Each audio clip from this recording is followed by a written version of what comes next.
Extended primitive के topic 8 में हम यहाँ पर कुछ मज़ीद चीज़ें पढ़ेंगे जिसमें एल एग्जिट आता है, गैंग ऑन है और सी एग्जिट है। ये पिछले टॉपिक में हमने कुछ शेप्स ड्रॉ की थी। इन शेप्स को हम यहाँ पे रीसेट करेंगे और साथ में समझ भी जाएंगे कि रीसेट कैसे करते हैं। हम जाएंगे यहाँ पर फाइल में और यहाँ पे आपको ऑप्शन मिल जाएगा रीसेट। हम क्लिक करेंगे रीसेट पर और यहाँ पे आपने कह रहा है कि सीन को, ये जो आपके सामने ड्राइंग बनी है, आप इसको सेव करना चाहते हैं या नहीं। तो हम इसको सेव नहीं करना चाहते, डोंट सेव पे क्लिक करेंगे और do you really want to reset, yes, हम क्लिक करेंगे यस पर। और देखिए अभी हमारे पास जो भी हमने ड्रॉ किया हुआ था 3D का वो सब के सब रीसेट हो चुका है। हमारी यहाँ पे जो लेयर्स हैं वो सब ख़त्म हो गई हैं। अब हम यहाँ पे न्यू ऑब्जेक्ट को ड्रॉ करेंगे और उसके लिए सबसे पहले हमारे पास स्टैंडर्ड प्रिमिटिव तो हो गए हैं। हम जाएंगे एक्सटेंडेड प्रिमिटिव में और यहाँ पे हम चले जाएंगे, पिछले टॉपिक में स्पैंडल पढ़ा था, यहाँ तक ये सेम बेसिक थी शेप्स। आगे कुछ मज़ीद शेप्स आ रही हैं जैसे कि एल एग्जिट नहीं सॉरी, इसको एल एक्सटेंडेड कहते हैं। एल एक्सटेंडेड क्या चीज़ें हैं जी? एल एक्सटेंडेड का मतलब है आप इसको पहले क्लिक करके ड्रॉ कर लें, फिर समझ जाएंगे कि यहाँ पर हमें अगर एक कोई एल शेप में वॉल ड्रॉ करनी है या कोई भी सॉलिड ऑब्जेक्ट ड्रॉ करना है जो एल शेप में हो तो हम उसको इस्तेमाल करेंगे एल एक्सटेंडेड को। एल एक्सटेंडेड में ऐसा क्या करना है कि क्लिक को प्रेस करके रखें यहाँ पर और ये हमने इसको ड्रॉ किया, क्लिक को छोड़ दें और ये इसकी हमने हाइट। अच्छा, अब जो मैं ड्रॉ कर रहा हूँ दरअसल वॉल बेस ड्रॉ कर रहा हूँ, मैं दोबारा से यहाँ पर ड्रॉ कर देता हूँ इस तरह। ये इसकी मैंने शेप क्रिएट की, थोड़ा सा जूम आउट कर रहा हूँ ये, और ये थोड़ा सा बड़े साइज में कर रहा हूँ ताकि आपको क्लियरली नज़र आए। क्लिक को छोड़ दें अभी और अब इसकी हाइट देनी है। ये हाइट हमने इसको दे दी कुछ भी, क्लिक, और ये बन गया। अब इसकी इनर जो थिकनेस है वॉल की वो दी। तो मैं जस्ट यहाँ पे माउस को वाई एक्सिस की तरफ टर्न कर रहा हूँ। इसको मज़ीद मॉडिफिकेशन के अंदर पढ़ लेते हैं, आपको क्लियर हो जाएगा ये कैसे हम बना रहे हैं। और जो अभी हम बाहर क्लिक करते हैं यहाँ पर या राइट क्लिक प्रेस कर दें तो अनसेलेक्ट हो जाएगा ऑब्जेक्ट आपका। राइट क्लिक करने से कमांड कैंसिल होती है। ये जो ऑब्जेक्ट हमने बनाया था इसको हम डिलीट की से डिलीट कर देते हैं। तो अब क्या होता है स्टूडेंट्स के, ये जो ऑब्जेक्ट हमने बनाया ये एल शेप में एक वॉल है। अगर हम क्लिक करें ऑल्ट की को और स्क्रॉल की को प्रेस करते हैं तो यूँ इस तरह करके उसको ऑर्बिट कर सके देख सकते हैं, रोटेट कर सकते हैं यूँ। और अब हम इसमें देखें कि आपको जो ऑप्शंस मिलते हैं इसके ऊपर हम क्लिक करेंगे तो यहाँ पर कुछ भी नहीं आ रहा। हम जाएंगे मॉडिफाई में, ये ऑप्शन हमारे पास मॉडिफाई का। मैं चाहता हूँ कि आप साथ मॉडिफिकेशन पढ़ लें और ख़ुद ही, इसका अलग टॉपिक ना बनाना पड़े, आप खुद ही पढ़ लें। अगर बनाना पड़ा तो हम बनाएंगे। तो अब देखें यहाँ पर इसकी लेंथ, साइड लेंथ और फ्रंट लेंथ है। हम इसकी साइड एंड फ्रंट लेंथ को कम ज़्यादा कर सकते हैं। ये देखें मैं यहाँ पर इसको कम ज़्यादा कर रहा हूँ। जैसे कि साइड लेंथ थी तो साइड लेंथ को मैं जैसे ही प्लस माइनस करता हूँ तो ये देखिए आपके सामने ऑब्जेक्ट का साइज़ कम और ज़्यादा होता है। तो अब मैं इसको यहाँ पे रख देता हूँ। ऐसे ही हमारे पास फ्रंट लेंथ भी है, फ्रंट लेंथ को प्रेस करके रखेंगे की को और ये देखिए अब इसकी फ्रंट लेंथ भी यहाँ से कम ज़्यादा हो रही है। तो चलें मिसाल के तौर पे यहाँ तक ठीक है। मैंने इसको अप्रोक्स चलें 124 125 तक है, ये 124 तक मैं रख रहा हूँ इसको। ओके, तकरीबन ये इक्वल है। तो अब इसके साथ ये हमारे पास साइड विड्थ भी आती है। तो साइड विड्थ क्या करती है? ये बेसिकली दोनों बराबर होती हैं। जब हम ड्रॉ कर लेते हैं ऑब्जेक्ट को, जब कर रहे होते हैं तो उस टाइम जब से हमसे विड्थ पूछ रहा होता है, सबसे लास्ट में जो वाई एक्सिस की तरफ होता है, तो उस टाइम इसकी विड्थ दोनों साइड से बराबर दोनों इक्वली जो है वो बढ़ रही होती हैं या कम होती हैं। तो इसी वजह से साइड विड्थ आपको दोनों जब भी मिलेंगी बराबर मिलेंगी, एक जैसी मिलेंगी। लेकिन हमें ये फ़ायदा है कि हम इसको अपनी मर्जी के मुताबिक कम ज़्यादा भी कर सकते हैं, लेकिन हम चाहें तो इसको बराबर करेंगे। अगर हमने कोई दीवार बनानी है या कुछ इस तरह का है चीज़ तो उसमें हमें हमेशा बराबर ही हम रखते हैं। लेकिन ये देखिए हमारे पास ऑप्शन है, इसका इस्तेमाल करेंगे ताकि हम इसको बेहतर तरीके से समझ सकें। ये हमारे पास टॉप व्यू है, हम टॉप व्यू की तरफ भी बढ़ेंगे ताकि इस तरह इधर से भी आप इस चीज़ को समझ जाएं। आप टॉप व्यू से भी देख सकते हैं और यहाँ से 3D के अंदर भी देख सकते हैं, दोनों तरफ जहाँ से आप बेहतर लगे। मैं इधर टॉप व्यू को पे ऑब्जेक्ट को सिलेक्ट करूँगा, दोनों में सेलेक्ट होता हुआ नज़र आता है। ओके, तो यहाँ पे हम जाएंगे और इसको मैं थोड़ा सा, ये देखें ये टॉप व्यू पे आप देखें इसको, ये आपको बढ़ता हुआ नज़र आ रहा है। ऐसे ही आपको यहाँ पर 3D के अंदर भी जो टॉप व्यू है, तकरीबन टॉप व्यू है ये, तो इसमें भी आपको ये बढ़ता हुआ नज़र आएगा। हम साइड विड्थ को कम या ज़्यादा, यूँ इस तरीके से किसी एक साइड को भी कर सकते हैं। इसमें दूसरी साइड लॉक नहीं होती, ज़रूरी नहीं है कि एक को करेंगे तो दूसरा लाजमी होगा, ऐसे नहीं है, आप अपनी मर्ज़ी से कर सकते हैं। यहाँ पर दोबारा से आप इसकी फ्रंट लेंथ को भी अपनी मर्ज़ी से कम ज़्यादा कर सकते हैं। अच्छा, ज़रूरी नहीं है कि हम दरअसल बात यह है कि हम जितने भी पीछे हमने टॉपिक पढ़े हैं, तमाम टॉपिक्स में हमने माउस से ही माउस को ड्रैग करके कम ज़्यादा कर रहे हैं वैल्यूज़। हम यहाँ पे खुद टाइप भी कर सकते हैं। मैं यहाँ पे अगर टाइप कर देता हूँ 20 और इंटर का बटन प्रेस करता हूँ तो देखिए 20 की जो वैल्यूज़ है वो यहाँ पे इंटर हो गई है। तो ज़रूरी नहीं है कि हमने माउस से ही इसको कम ज़्यादा करना है, आप कीबोर्ड से अपनी मर्ज़ी की कोई वैल्यू इनपुट कर सकते हैं। जैसे कि 14 मैंने टाइप किया तो इस वॉल की जो थिकनेस है वो 14 हो गई है और इस वॉल की थिकनेस 20 है। तो अगर आपको यूनिट मिलते हैं तो आप यूनिट की मदद से, डेफिनेटली यूनिट्स पे काम करना है तो हमने यूनिट्स इसमें ऐड करने हैं। तो यहाँ पे मैं दोबारा से 20 ही टाइप कर देता हूँ तो दोनों वॉल्स की जो थिकनेस है वो इक्वल हो गई है। अब बात आती है हाइट की। हाइट के लिए आपको यहाँ पे ये फ्रंट व्यू है, ये ज़्यादा बेहतर तरीके से बताएगा कि फ्रंट व्यू में इसकी हाइट कितनी है। मैं थोड़ा जूम कर देता हूँ इसको, और ये इसकी हाइट 57 पॉइंट समथिंग है। हम यहाँ पे इसको 30 इंटर करेंगे तो देखिए आपको इसकी हाइट कम होती हुई नजर आएगी।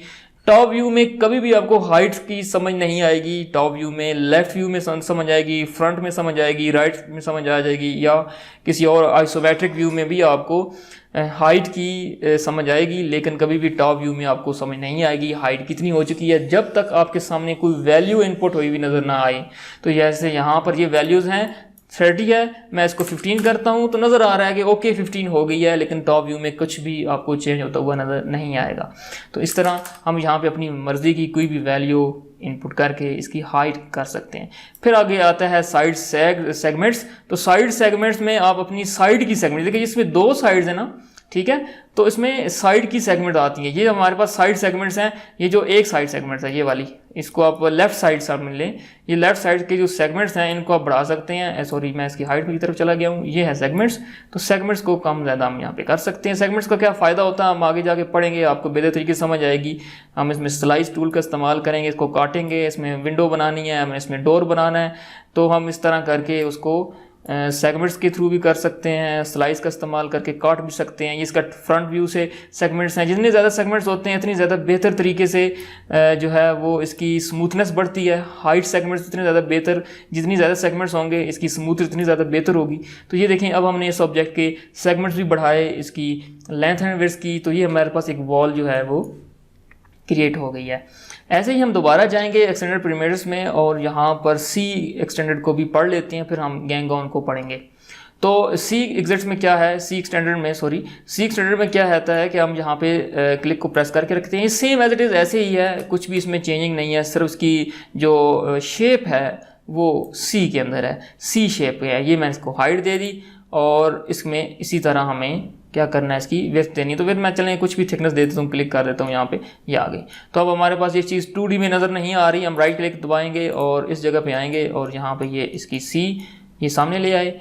यहाँ पे इसका ये लेफ्ट व्यू है, लेफ्ट व्यू में अब वो ऑब्जेक्ट जो है इसके पीछे है, इसलिए हमें नज़र नहीं आ रहा सही प्रॉपरली, लेकिन इसके अंदर हमें नज़र आ जाएगा फ्रंट के अंदर, क्योंकि इसकी लोकेशन अलग अलग है, बिल्कुल उसके सामने नहीं है। तो ये हमारे पास इसकी ये चीज़ आ गई। इसको हम थोड़ा सा आइसोमेट्रिक व्यू के अंदर चेंज करेंगे सही एग्जैक्टली, ताकि ये एग्जैक्ट आइसोमेट्रिक व्यू में हमें नज़र आए। तो ये हमारे पास आइसोमेट्रिक व्यू इसके सामने आ चुका। अब हम इसकी कुछ सेटिंग्स पढ़ते हैं। पहले इसको करेंगे सिलेक्ट, फिर करेंगे यहाँ से मॉडिफाई और यहाँ पर इसकी बैक लेंथ। तो इसकी लेंथ को ये देखें, हम इसकी जो बैक लेंथ है उसमें एक लेंथ आप इसको ले सकते हैं। फिर साइड लेंथ से आपकी ये साइड लेंथ है, फिर इसकी ये फ्रंट लेंथ है। तो फ्रंट लेंथ से भी आप इसको चेंज कर सकते हैं, आपके सामने है। फ्रंट लेंथ इसकी बढ़ रही है, फिर यहाँ से फ्रंट लेंथ कम हो रही है, यानी कि दोनों लेंथों को आप अपनी मर्जी के मुताबिक कम ज़्यादा कर सकते हैं। अब सी टाइप है, लेकिन सी होने की वजह से भी आप इसको अपनी मर्जी से किसी एक लेंथ को अगर आपने कम या ज़्यादा करना है तो वो आप बड़ी आसानी से कर सकते हैं। फिर हमारे पास यहाँ पे बैक विड्थ आती है। बैक विड्थ ये आपके सामने ये वाली लाइन है, या अगर 2D में आप चले जाएं तो ज़्यादा बेहतर है। आप बैक विड्थ को देख सकते हैं, ये बैक विड्थ है जो इसकी कम ज़्यादा हो रही है।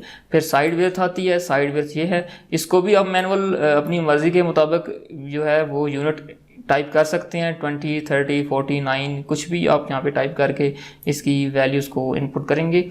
फिर यहाँ पे बैक वो ये सब चीज़ें हैं सेम। इसमें हम इजीली सेगमेंट्स ऐड करते हैं। ये हमारे पास अलग अलग तीनों लाइंस के, तीनों साइड्स के अलग अलग आप अपनी मर्ज़ी के सेगमेंट्स ड्रॉ करेंगे। फिर यहाँ पे इनकी टॉप सेगमेंट जो है विड्थ सेगमेंट्स वो आप इजीली ऐड कर सकते हैं जो आपको टॉप व्यू से ज़्यादा बेहतर से नज़र आ रहे हैं। फिर हमारे पास हाइट सेगमेंट्स हैं। हाइट सेगमेंट्स सबके एक जैसे एक ही साथ होंगे, ऐसे नहीं है कि आप हर दीवार के अपनी मर्ज़ी के हाइट सेगमेंट दें, बल्कि ये तमाम जितनी भी वॉल्स हैं सब वॉल की एक ही साथ में हाइट सेगमेंट्स आपको देगा, क्योंकि हाइट तीनों की इकट्ठी होती है। ठीक है, तो ऐसे नहीं हो सकता कि आप एक वॉल की हाइट कम रखें दूसरी की ज़्यादा रखें, उसके लिए आपको इसको काटना पड़ेगा, उसको मॉडिफाई कर हो जाता है लेकिन मॉडिफाई करके स्लाइस करना पड़ता है और बहुत कुछ करना पड़ता है। तो वो चीज़ें हम भी आगे जाके पढ़ेंगे जब, तो आपको बेहतर तरीके से समझ आएगी। ओके, तो टॉपिक को क्लोज करते हैं। इसके साथ हमारे पास गैंग ऑन आ रहा है। गैंग ऑन क्या करता है जी, बड़ा ही सिंपल बेसिक शेप है जैसे कि बाकी शेप्स होती हैं। गैंग ऑन पे हम क्लिक करेंगे और यहाँ पर किसी एक जगह पर हम ड्रॉ कर लेते हैं। सपोज इधर क्लिक को प्रेस करके रखें, ये हमारे पास पेंटागन या पॉलीगन समझ लें, और यहाँ पे इसकी एक हम ये शेप क्रिएट करेंगे। इसमें साइड्स हैं, हम यहाँ पे साइड्स को ज़्यादा कर सकते हैं। ये देखें साइड्स बढ़ाते जाएंगे तो ये पेंटागन, हेक्सागन इस तरह करके चेंज होता जाएगा। ये 3 है, 3 से प्लस करेंगे 4, 5, 6, 7, 8, 9, 10 और इसको बढ़ाते जाएंगे। ये मोर देन 100 यानी कि 200 तक जा सकता है। मैक्सिमम 200 इसकी साइड्स हो सकती हैं। इसको मैं डाउन कर रहा हूँ और ये आपके सामने इस ऑब्जेक्ट कुछ इस तरीके से बन गया है। फिर रेडियस आता है इसका, आप इसका रेडियस कम ज़्यादा कर सकते हैं, जैसे कि आपको यहाँ पर 3D में 2D में सॉरी नज़र आएगा। इसका टॉप व्यू ऑन कर लेते हैं, ज़्यादा बेहतर है। सॉरी हम इधर चले गए, ये क्या हो रहा है, इसको ड्रॉ कर रहा है, इसको हम राइट क्लिक दबा देते हैं, हमें ये ड्रॉ नहीं चाहिए। ये देखें, तो इसके ऊपर राइट क्लिक, दोबारा से इसके ऊपर क्लिक करें, मॉडिफाई में चले जाते हैं।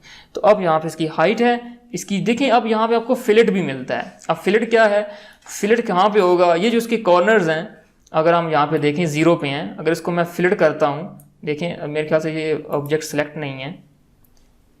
हम यहाँ पे फिलेट कमांड को इस्तेमाल करके इसके फिलेट्स को कर सकते हैं। ये देखें, अब इसके कॉर्नर यहाँ पर आपको फिलेट होते हुए नजर आएंगे इस जगह पर। या इसको 2D में चले जाएं तो ये जो जगह है, ये जो यहाँ पे आप देखें गौर से, तो आपको इसके फिलेट्स को कम ज़्यादा हुए नज़र आ गए। ये देखें, तो यहाँ पे फिलेट्स भी आप इसके ऊपर अप्लाई कर सकते हैं, जो आपको 0 करने पर बिल्कुल शार्प एज बनेगा। और अगर आप इसको थोड़ा सा फिलेट अप्लाई करते हैं तो ये देखें आपको सामने ये ऑब्जेक्ट फिलेट में चला जाता है। तो इसी तरह सेगमेंट्स भी हैं सेम, इसकी बेहतर स्मूथनेस के लिए सेगमेंट्स हैं जो कि आपको ये नज़र आ रहे हैं। ये यहाँ पर इसको सिलेक्ट कर लें हम और ये मॉडिफिकेशन आ गई। तो यहाँ पर ये सेगमेंट्स हैं। फिर हाइट सेगमेंट्स हैं। हाइट सेगमेंट्स आपको इसके फ्रंट व्यू में नज़र आएंगे यूं, और इसी तरह फिर फिलेट सेगमेंट्स भी हमें दिए गए हैं। तो फिलेट सेगमेंट्स में ये फ़ायदा है कि इसकी जो फिलेट होगी, अगर आप उसके अंदर भी कुछ मॉडिफिकेशन करना चाहते हैं इसकी, तो वहाँ पर बड़ी आसानी से आप जितने ज़्यादा सेगमेंट्स बनाएंगे इतना ज़्यादा ये स्मूथ आपको फिलेट देगा और बेहतर तरीके से इसके ऊपर आप काम कर सकते हैं। लेकिन ये यहाँ पे अभी भी अनस्मूथ है, हम यहाँ पे स्मूथ पे क्लिक कर लेते हैं तो ये ज़्यादा ऑब्जेक्ट स्मूथली नज़र आएगा हमें। तो स्टूडेंट्स ये होता है L एक्सटेंडेड और C एक्सटेंडेड और इसके साथ गैंग ऑन है। बाकी नेक्स्ट टॉपिक में हम कुछ मज़ीद चीज़ें पढ़ने वाले हैं जिसमें रिंग वेव है, थोड़ा इंटरेस्टेड है, और इसमें एनिमेशंस आती हैं। एनिमेशंस के बारे में पढ़ेंगे कि ये रिंग वेव किस तरह एनिमेशंस बनाता है, और साथ प्रिज्म और हाउस भी है एक, तो इन दोनों चीज़ों को भी हम पढ़ लेंगे साथ। तो नेक्स्ट टॉपिक में हम एक्सटेंडेड प्रिमिटिव को कवर कर लेंगे कंप्लीट, और ये हमारा टॉपिक जो है एक्सटेंडेड प्रिमिटिव का कंप्लीट हो जाएगा। So thank you for being with us, take care.